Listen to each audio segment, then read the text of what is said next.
Welcome to our channel. आज का कहानी शुरू करने से पहले जल्दी से बेल आइकन को दबाकर हमारे चैनल को सब्सक्राइब कर दीजिए और नए नए कहानी देखने का मजा लीजिए। अनु, राहुल दुबई से आ गया? हाँ, वो सुबह ही आ गया था। क्या वो अंजलि के बारे में पूछ रहा था? हाँ, फिर तुमने उसे क्या कहा? जो आप कहने के लिए बोले थे।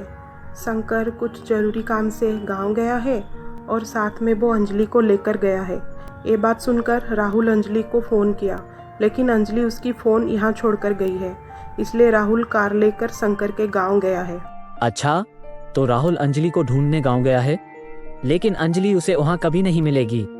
मौसा, शंकर अंकल यहाँ आए हैं क्या? नहीं राहुल बेटा, शंकर तो कितने दिनों से यहाँ नहीं आया है। अच्छा, तो शायद अंकल अंजलि को लेकर उसकी नाना नानी के घर गए होंगी। मैं वहां देखता हूँ। अच्छा मौसा, मैं आता हूँ। तू आ गया बेटा? अंजलि को मिलकर आया? नहीं माँ, अंजलि और शंकर अंकल गांव में नहीं है। पता नहीं अंजलि अपनी मोबाइल यहाँ छोड़कर कैसे चली गई। मैं उसे कहाँ ढूंढूं माँ? तू चिंता मत कर, वो आ जाएगी। तू चल, थोड़ा सा कुछ खा ले। नहीं माँ, मुझे भूख नहीं है। आप खा लो, मैं अपने कमरे में सोने जा रहा हूँ। वहाँ शंकर अंजलि को लेकर अपनी एक दोस्त के घर पर रहता था। अब तो तुझे मैं सारी बात बता चुका हूँ, लेकिन मैं यहाँ तेरे पास ज्यादा दिन रुककर तुझे तकलीफ देना नहीं चाहता रघु। जैसे मुझे कोई काम मिल जाएगा, मैं तेरे घर से अंजलि को लेकर चला जाऊंगा। नहीं शंकर, मैं तुझे और अंजलि को यहाँ से जाने नहीं दूंगा। मेरे इस दुनिया में कोई नहीं है। इस घर में मैं अकेला रहता हूँ। अगर तुम दोनों यहाँ रहोगे तो मुझे अच्छा लगेगा। और तू काम का भी चिंता मत कर, मेरे किराने दुकान हम दोनों संभालेंगे। तेरा बहुत बहुत शुक्रिया रघु। राहुल, देख मैं तेरे लिए क्या क्या खाना बनाई हूँ। पूड़ी, आलू की सब्जी और खीर। तुझे ये सब बहुत पसंद है ना? आजा बेटा, थोड़ा सा कुछ खाना खा ले। माँ, मुझे भूख नहीं है। क्या भूख नहीं है? जब से अंजलि गई है, ना तू ठीक से खाना खाता है, ना हमसे ठीक से बातें करता है। घर से ऑफिस और ऑफिस से घर, बस यही तेरा दुनिया हो चुका है। क्या मेरी खुशी की खातिर तू खाना भी नहीं खा सकता बेटा? मुझे तेरी ये हालत अब देखी नहीं जाती। माँ, तुम रो मत, मैं खाना खा लूंगा। तेरी आंखों में आंसू अच्छी नहीं लगती माँ। तू यहाँ बैठ, मैं तेरी सामने ये पूरा खाना खत्म करूंगा। राहुल, तू बुरा नहीं मानेगा तो एक बात कहूँ? बोलिए पापा, क्या कहना चाहते हैं? मुझे अनु ने तुम्हारी और अंजलि की प्यार के बारे में बताया था। बेटा, अंजलि तो एक घर और तुझे छोड़कर चली गई। तू कब तक उसकी राह देखता रहेगा? तुझे भी तो अपनी जिंदगी में आगे बढ़ना होगा। ऐसे कब तक तू घुट घुट कर जीता रहेगा? तेरे आगे तेरी पूरी जिंदगी पड़ी है बेटा। मेरी बात मान, तू किसी और से शादी कर ले। देख, मैं तुझे कोई जोर जबरदस्ती नहीं कर रहा हूँ, तेरे भले के लिए कह रहा हूँ। ए पहाड़ जैसी जिंदगी को काटने के लिए एक जीवन साथी की बहुत जरूरत है राहुल। और हम दोनों तेरे माँ बाप होने के नाते तेरी हमेशा चिंता लगी रहती है बेटा। और हमारी भी यही इच्छा है कि हम दोनों मरने से पहले तेरे बच्चों को अपने गोदी में खिलाएं, उसको ढेर सारा प्यार दे। हाँ बेटा, तेरे पापा सही बोल रहे हैं। तू उनका बात मान ले बेटा। माँ पापा, आपको जैसे ठीक लगे आप वैसे कीजिए, मुझे कोई एतराज नहीं होगा। फिर अशोक ने राहुल की शादी उसका दोस्त दीनानाथ की लड़की सिमरन के साथ तय कर लेते हैं। सिमरन निहायती घमंडी और बदतमीज किस्म की लड़की थी। क्लब जाना, पार्टी करना उसकी आदत थी। वो कभी कभी तो बहुत रात तक क्लब में रहती थी। शंकर, तुझे एक बात पता है? कौन सी बात?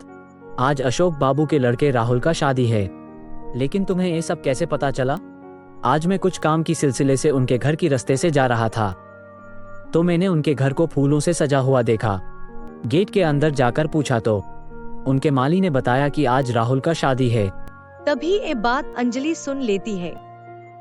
नहीं, ऐसा नहीं हो सकता। राहुल किसी और से शादी नहीं कर सकते। वो मुझसे प्यार करते हैं और उनकी शादी भी सिर्फ मेरी साथ ही होगी। बाबा, आपके कहने पर मैं उस घर से तो चली आई, लेकिन मैं राहुल को भूल नहीं पा रही हूँ बाबा।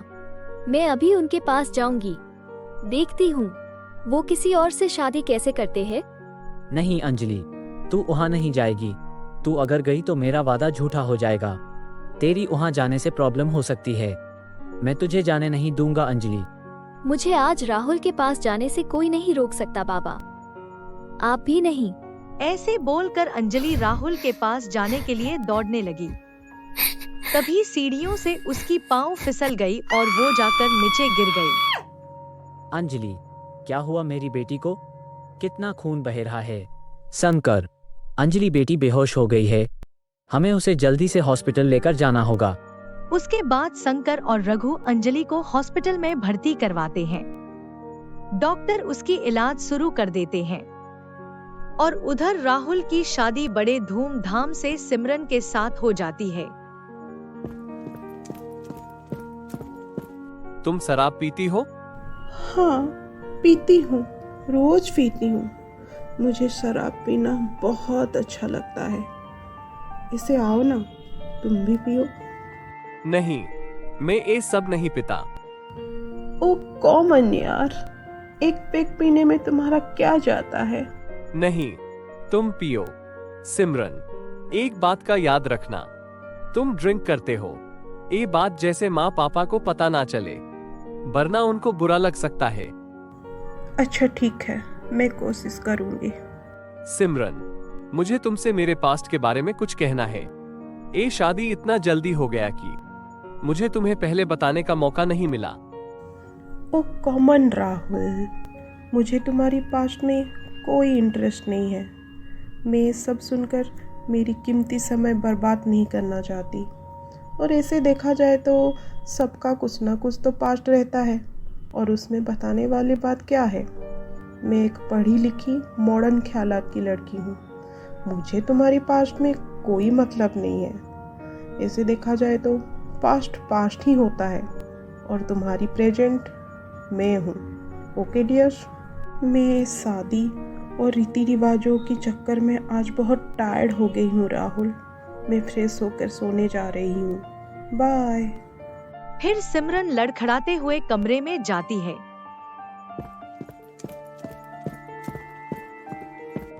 सिमरन, कहाँ जा रही हो बेटी? आपसे मतलब?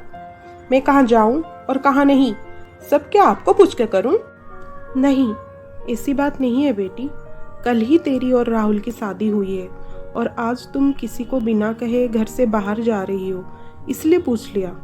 और तुमने ये कैसी कपड़े पहनी है, इतनी छोटी? घर में तुम्हारे ससुर जी रहते हैं, इतने सारे नौकर चाकर रहते हैं, तुम घर की बहू होकर उनके सामने इतनी छोटी कपड़े पहनोगी? ओ स्टॉप इट! आप मेरी माँ नहीं हो जो मेरे लिए क्या अच्छा है और क्या बुरा है ये बताओगे। आप सास हो मेरी, और सास की हद में रहो। माँ बनने की कोशिश मत करो।